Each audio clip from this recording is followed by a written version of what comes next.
We're on part 20. Starting up, working our way. We examine that. Let's reload the one bullet that was in That our doorway gun. leads to the Gozu district.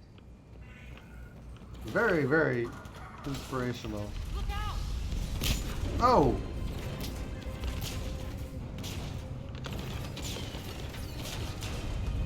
Focus on the Atlas.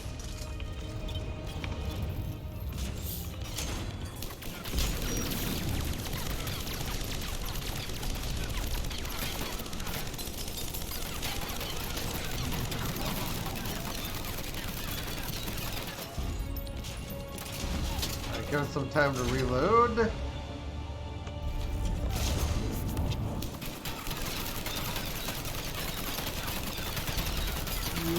That's frightening.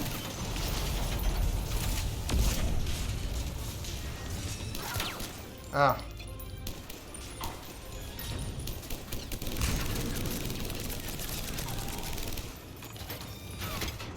We gotta change up our, whoops. Alright, we'll let the ammo refill.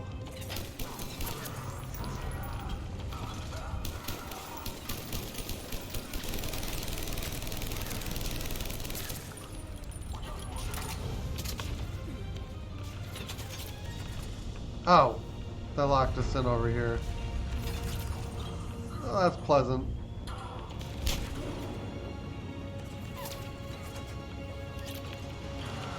There's a ladder there.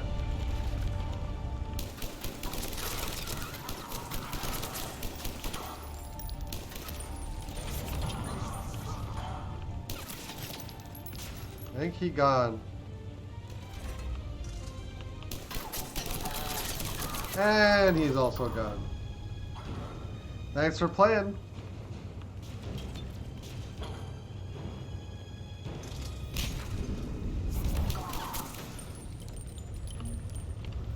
$300.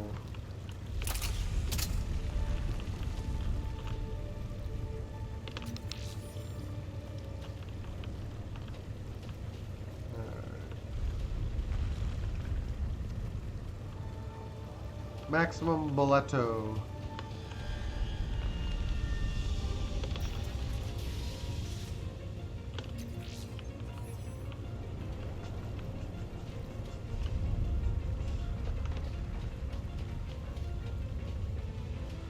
And then we go down. Going down.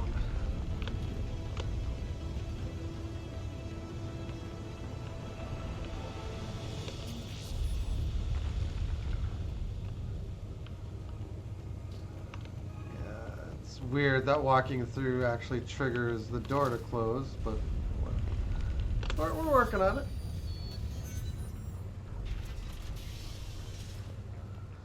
Going up. This looks familiar. I liked it better when Morden Solis was here shooting up looters. More credits.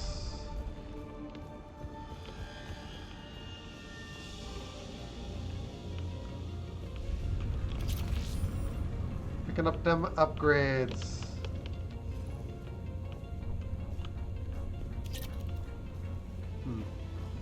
Okay, we're maxed out on ammo.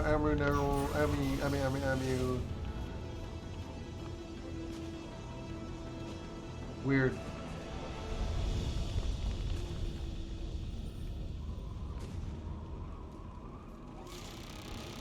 Uh-oh. Take out the turret!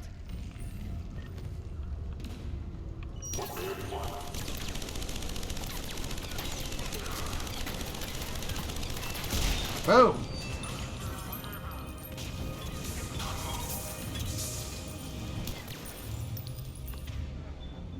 We're gonna need a sniper to aim through this mess.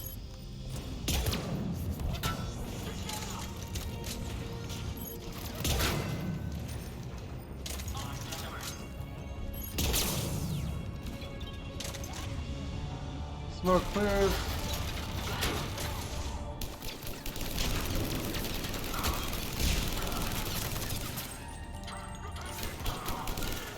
This thing ends up shooting so quick that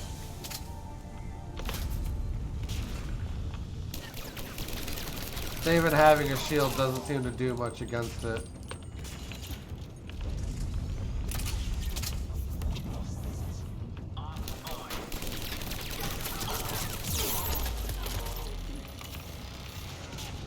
That is just not cool, man.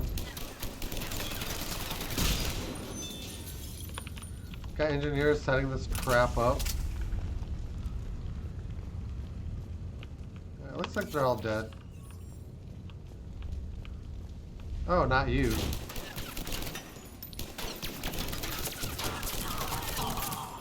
Burn, baby, burn.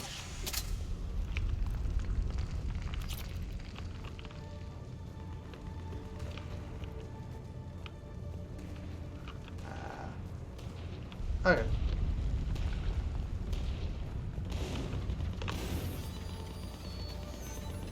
Here we go.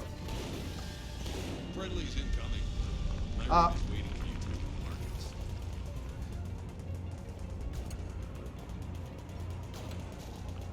Okay, they're just kind of... And going through the trenches, we have to... What's going to happen to us? Well, hopefully we're about to liberate you. If that Talon scout hadn't found us earlier, we'd be dead. Lab equipment. Examine. Weapon bench.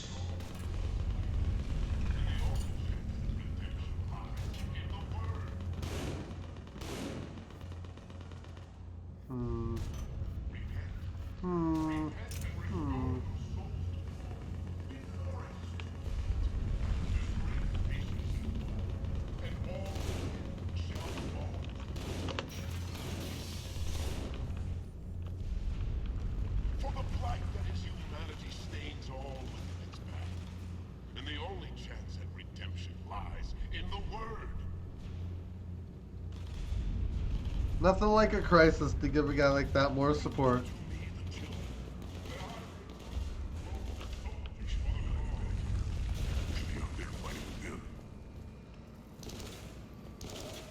We got this covered. Go, go, go! I would like to have that Omni Blade.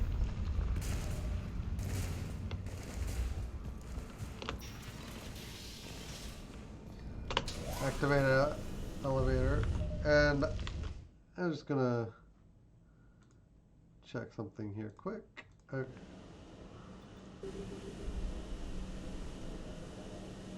Irene here. Something's not right. Cerberus is still on my station. Of course something's not right. Not what I was talking about. I'm checking this out. Going radio silent. What the hell is she doing?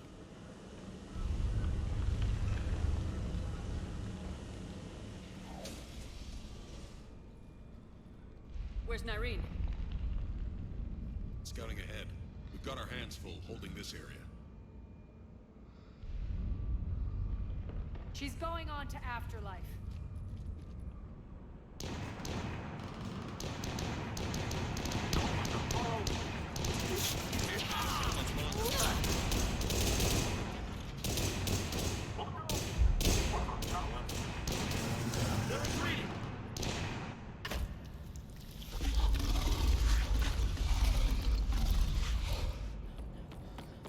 Adjutants.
That's harsh.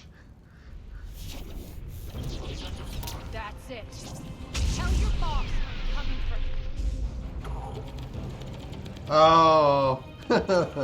She does have a heart.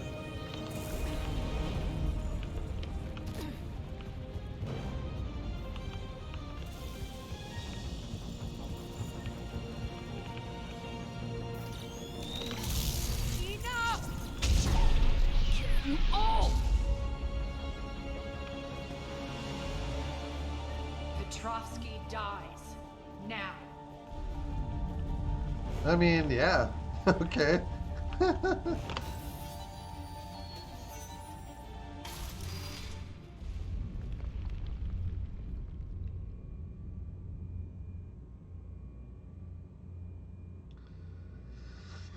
Irene Kandros was a good soldier. It's a shame she had to die for your petty ambitions. You're a dead man. No, wait!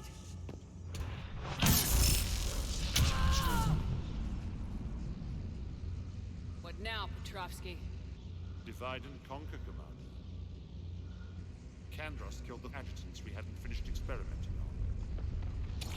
These are fully under our control. The prototypes for our future army.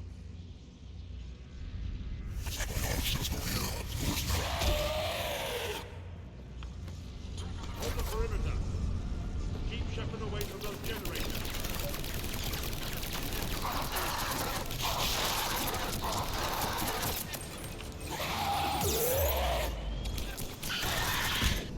Oh. Okay, that's not good. Hold the perimeter. Keep Release Shepard away from Aria. those generators.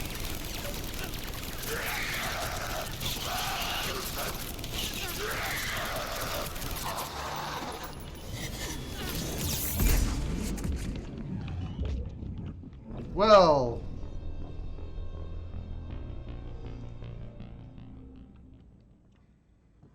Hold the perimeter. Keep Shepard away from those generators. I guess.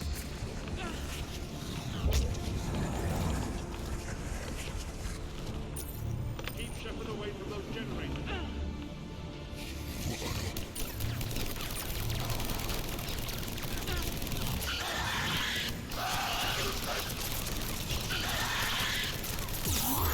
Please die.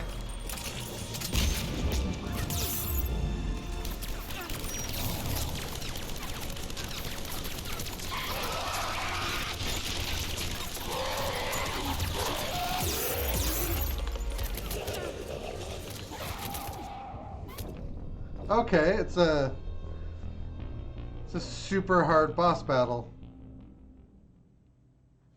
Hold the perimeter. Keep Shepard away from those generators.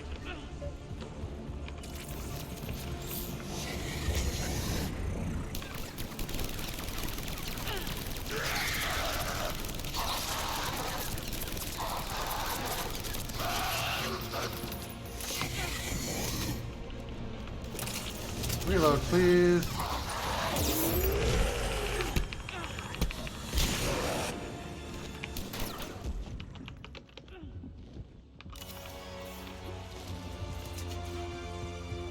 Do we just have to, Keep Shepard away from those generators. I guess we have to release Aria.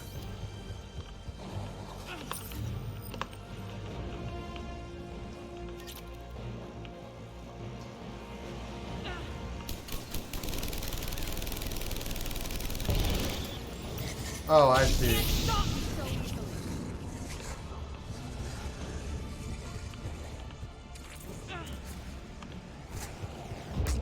Hold the perimeter.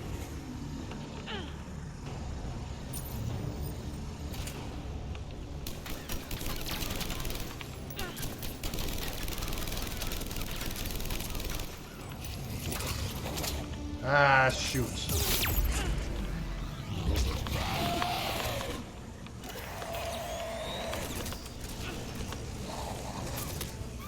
This is getting out of hand.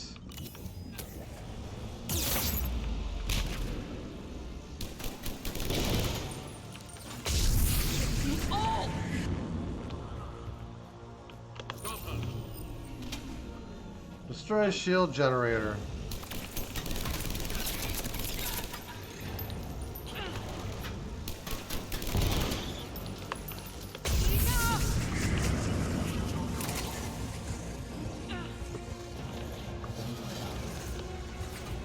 Yeah, basically it looks like fighting is the absolute wrong thing to do. I can see what they want us to do now. Just actually get over here and destroy these generators. Omega's mine! I'm back, fuckers.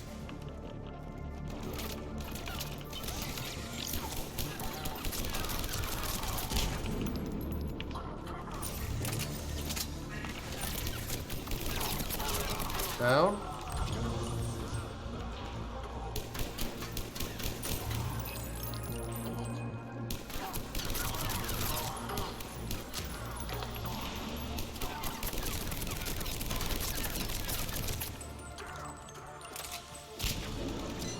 Oh god. Please drop. Thank you.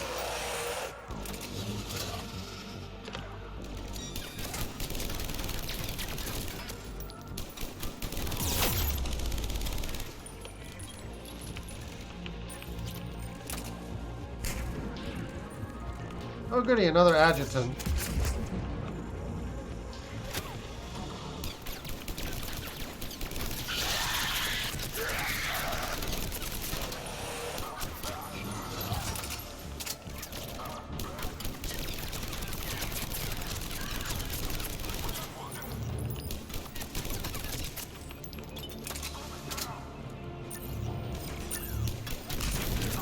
Attention all Cerberus forces. Surrender. Okay. I think we have to choose whether Aria kills him or not now. Alright, we got like 80,000 creds. It's gotten eerily silent now. He's decided to surrender, which is dude realizes what he's lost.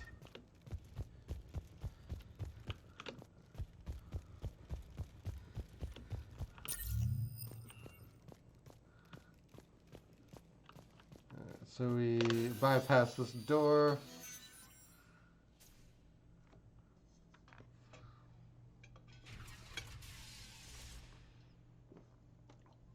Cease and desist all aggression. It's over. Okay.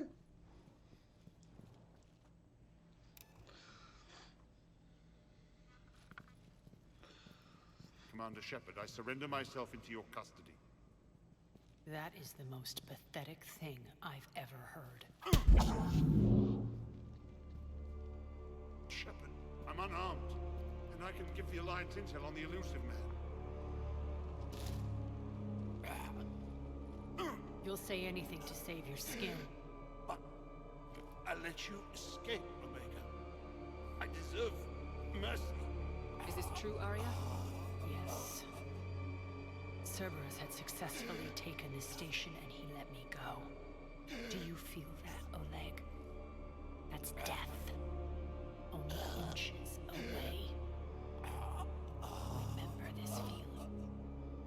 I'm letting you live. For my partner and for the war against your master. You better cooperate. Dang.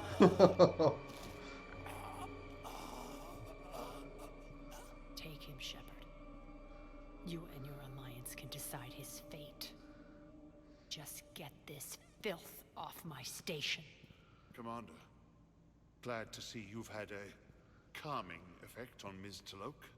I tried talking sense into her one time. I look forward to hearing how you pulled it off. Don't assume you know where this is going. What? From what I understand, high-ranking Alliance POWs lead fairly comfortable lives. Who knows? You and I may even become friends. That's not happening. Bray, get him out of here.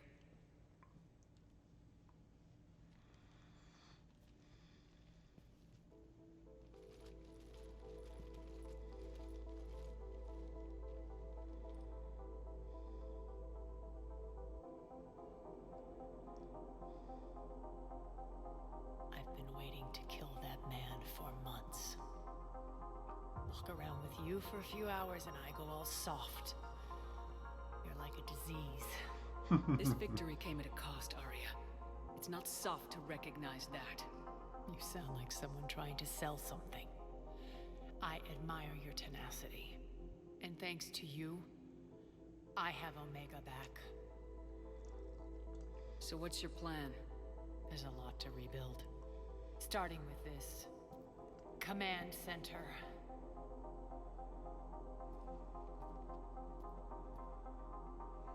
It may take some time to remove the general stink from my throne.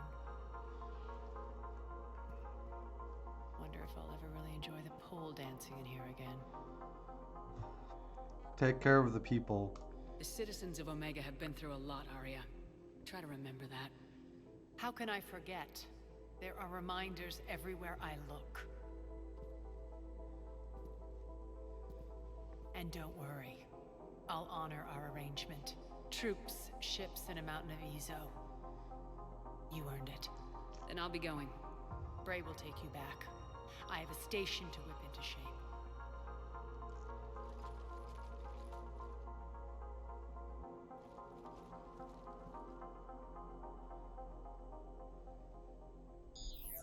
Citizens of Omega, hear me.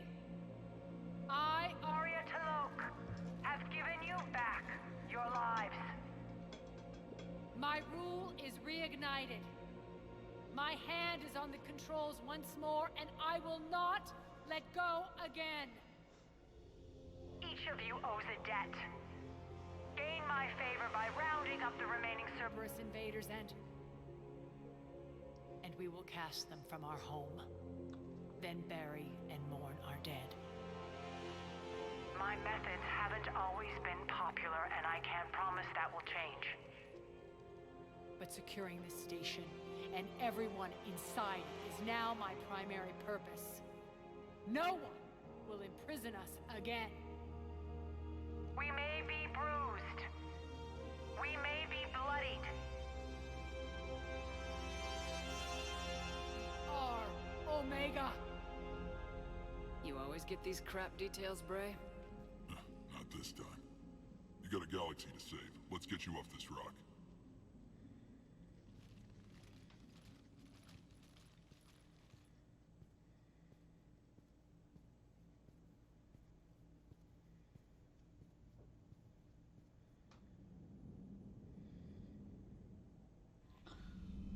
Commander, there's a new message at your private terminal. Okay. Well, You hear we had to evac another colony? Losing a lot. Don't hear about the Reapers losing much. Well, Reapers don't have colonies. Neither does Cerberus. If they did, we could drop an asteroid on them. alright, let's go take a look and see what this has done for us now.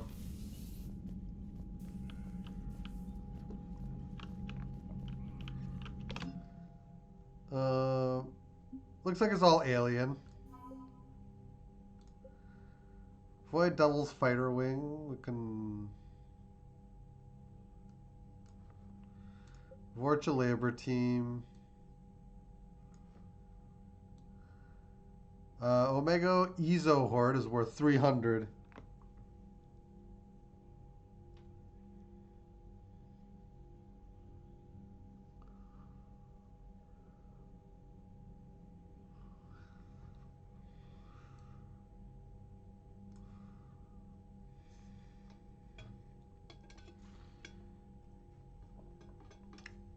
Yeah, Aria's holding true to her word. We've got an Omega raiding fleet. General Petrovsky, which I believe is now...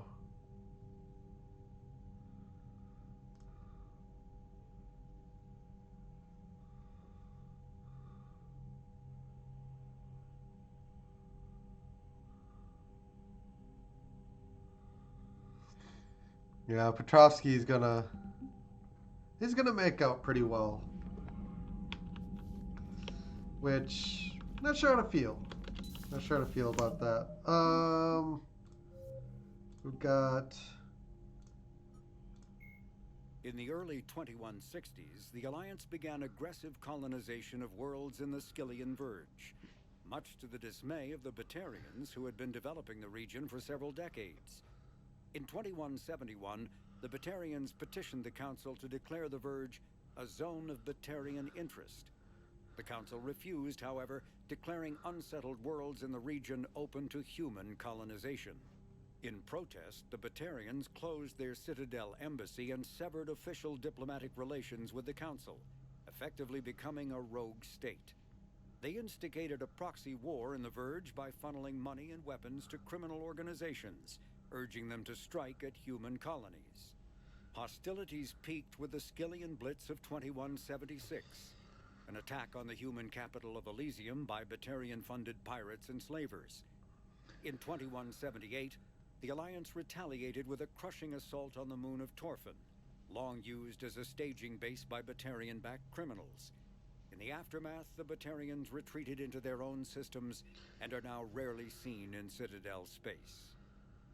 I mean, this entry's kind of been in there.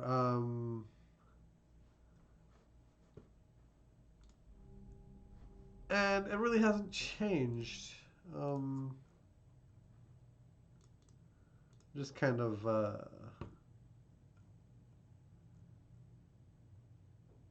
looking around.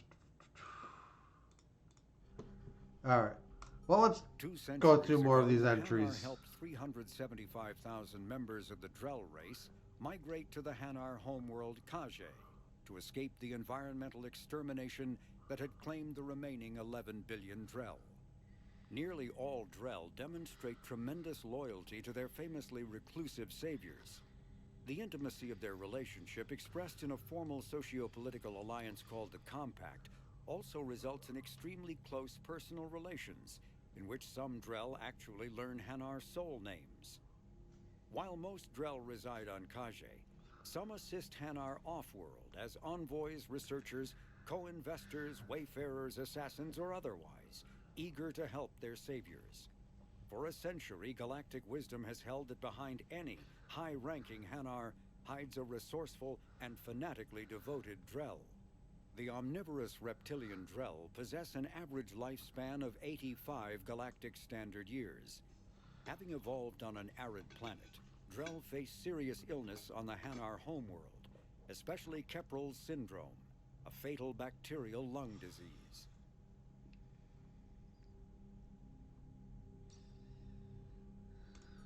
The Elcor are a Citadel species native to the high-gravity world Dakuna.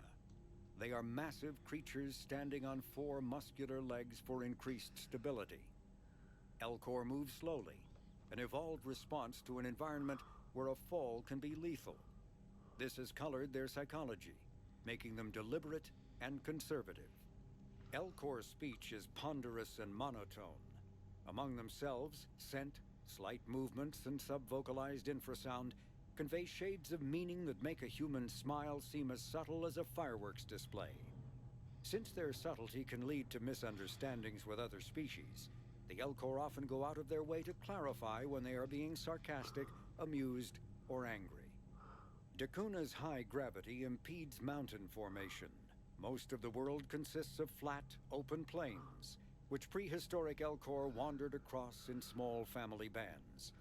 Modern Elcor still prefer open sky, and can become restless and uncomfortable on long starship journeys. The Geth are a humanoid race of networked AIs. They were created by the Quarians 300 years ago as tools of labor and war. When the Geth showed signs of self-evolution, the Quarians attempted to exterminate them. The Geth won the resulting war.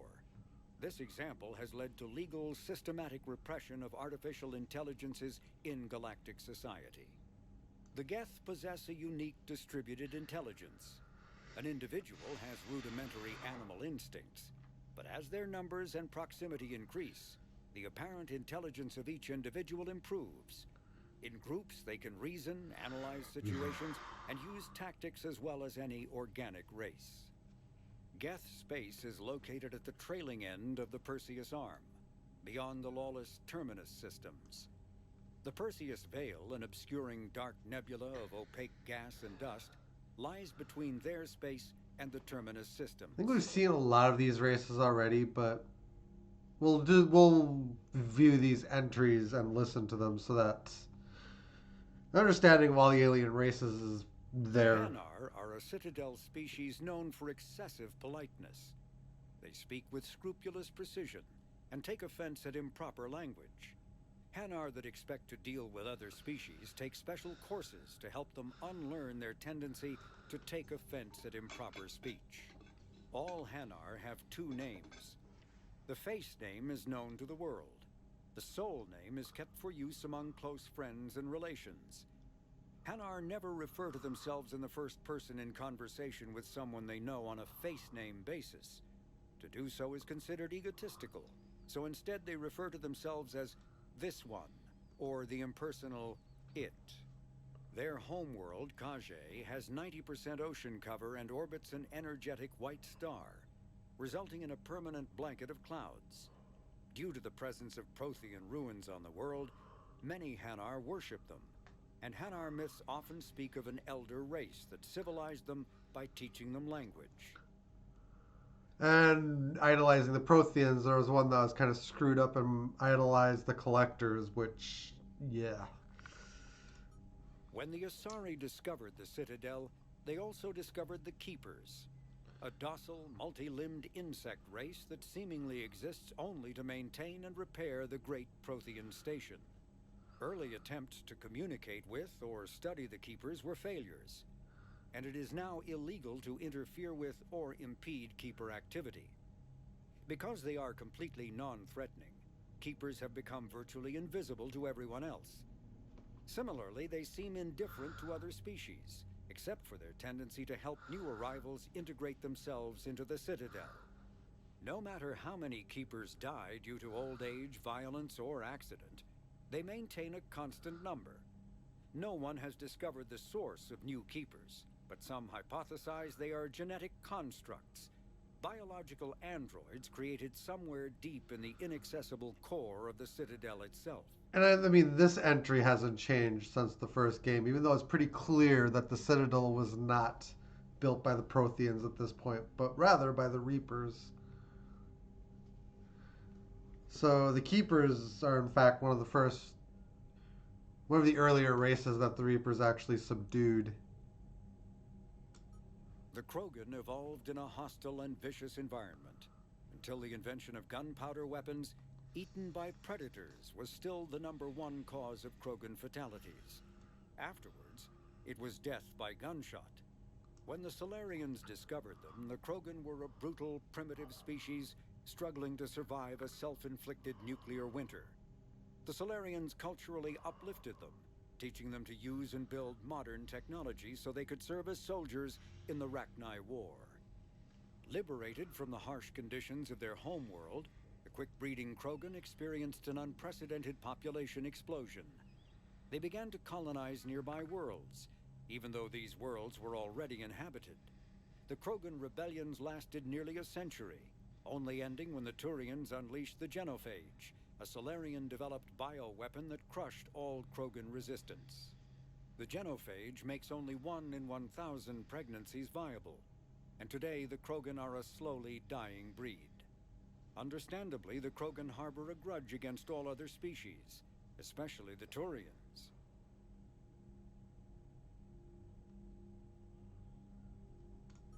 Driven from their home system by the Geth nearly 3 centuries ago, most Quarians now live aboard the Migrant Fleet, a flotilla of 50,000 vessels ranging in size from passenger shuttles to mobile space stations. Home to 17 million Quarians, the flotilla understandably has scarce resources. Because of this, each Quarian must go on a rite of passage known as the Pilgrimage when they come of age. They leave the fleet and only return once they have found something of value they can bring back to their people. Other species tend to look down on the Quarians for creating the Geth and for the negative impact their fleet has when it enters a system. This has led to many myths and rumors about the Quarians, including the belief that underneath their clothes and breathing masks, they are actually cybernetic creatures, a combination of organic and synthetic parts. Yeah, and The finally, Volus are a member species of the Citadel with their own embassy, but they are also a client race of the Turians. Centuries ago, they were voluntarily absorbed into the hierarchy, effectively trading their mercantile prowess for Turian military protection. Irun, their home world, lies far beyond the normal life zone of its star. However, the world has a high-pressure greenhouse atmosphere that traps enough heat to support an ammonia-based biochemistry. As a result, the Volus must wear pressure suits and breathers when dealing with other species, as conventional nitrogen-oxygen air mixtures are poisonous to them. And in the low-pressure atmospheres tolerable to most species, their flesh will actually split open. Volus culture is tribal, bartering lands and even people to gain status. This culture of exchange inclines them to economic pursuits. It was the Volus who authorized the Unified Banking Act, and they continue to monitor and balance the Citadel economy. all right. So that gives you a general idea of known associates. Admiral Stephen Hackett is a decorated officer in the Systems Alliance, currently assigned to Arcturus Station on the far side of the Sol Relay. In the battle for the Citadel, Admiral Hackett commanded the Fifth Fleet. Following that victory, he was promoted to head of the Alliance military. Hackett was born to a single mother in Buenos Aires in 2134. When his mother died in the pandemic of 2146, he was placed in the Advanced Training Academy for Juveniles, where his superior talents in science and leadership quickly became evident. Hackett enlisted in 2152, volunteering for high-risk missions to colonize space beyond the Sol Relay. He was commissioned as a second lieutenant on Arcturus Station in 2156, and soon proved his ability in the First Contact War. His rare ascent from enlisted man to admiral remains an Alliance legend. We have backgrounds on our known associates. Yeah, there's a lot. Entries on non-council races that we can.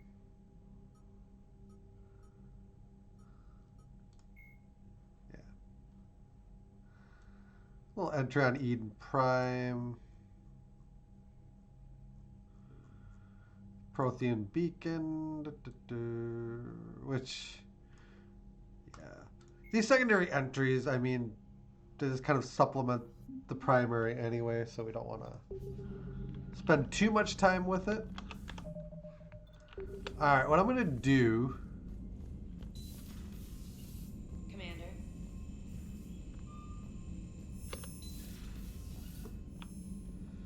We're going to go down to the shuttle bay. Just double check my current weapon, the Typhon. The Typhoon, rather.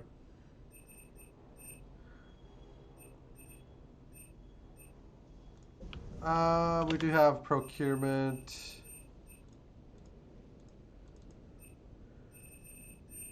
Which, Terminus armor, Omniblade. So yeah, every store we find,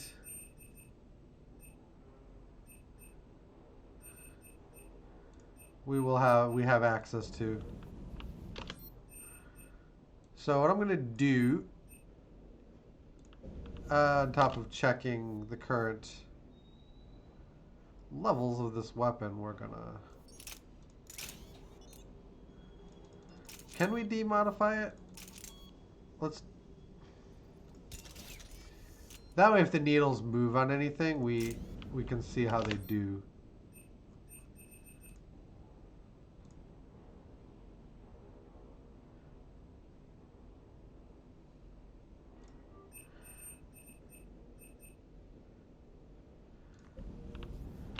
So, what, if anything, has changed?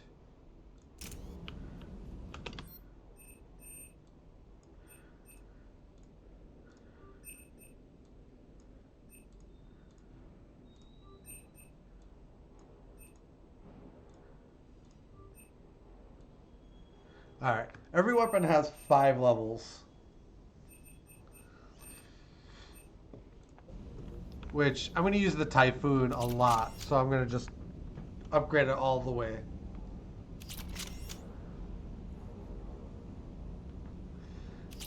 Like, I can already just tell from what this weapon does that I want it. And basically all of it. So you'll increase the capacity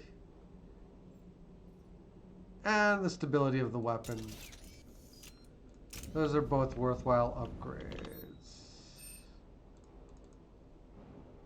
Certa supplies we cleaned out. Casa fabrication.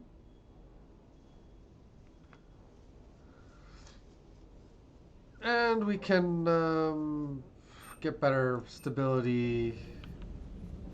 I don't want to just willy-nilly spend our money though. So we'll be somewhat careful on that front.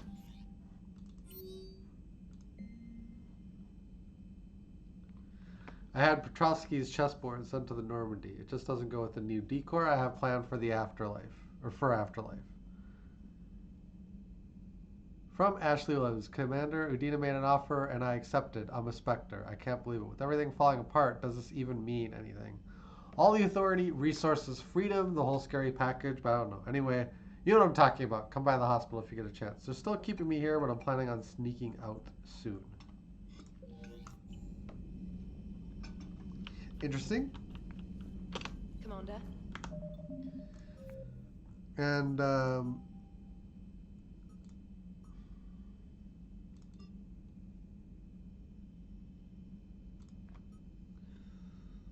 yeah. Well, those Omega quests aren't going to be completed now, because I don't think we can go back.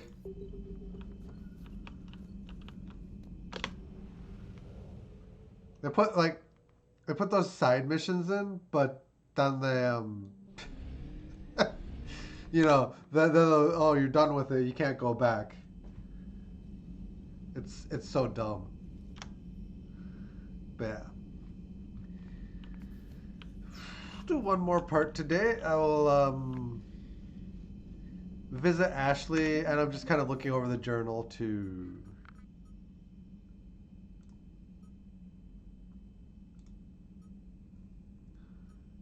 it'll probably be the War Summit next. Unless there's more planets to explore, which I'll take a quick look at.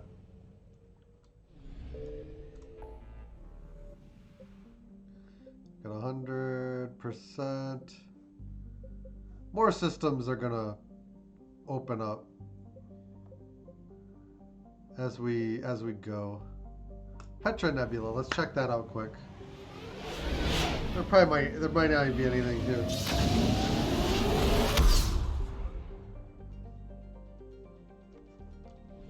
Oh. Grissom Academy.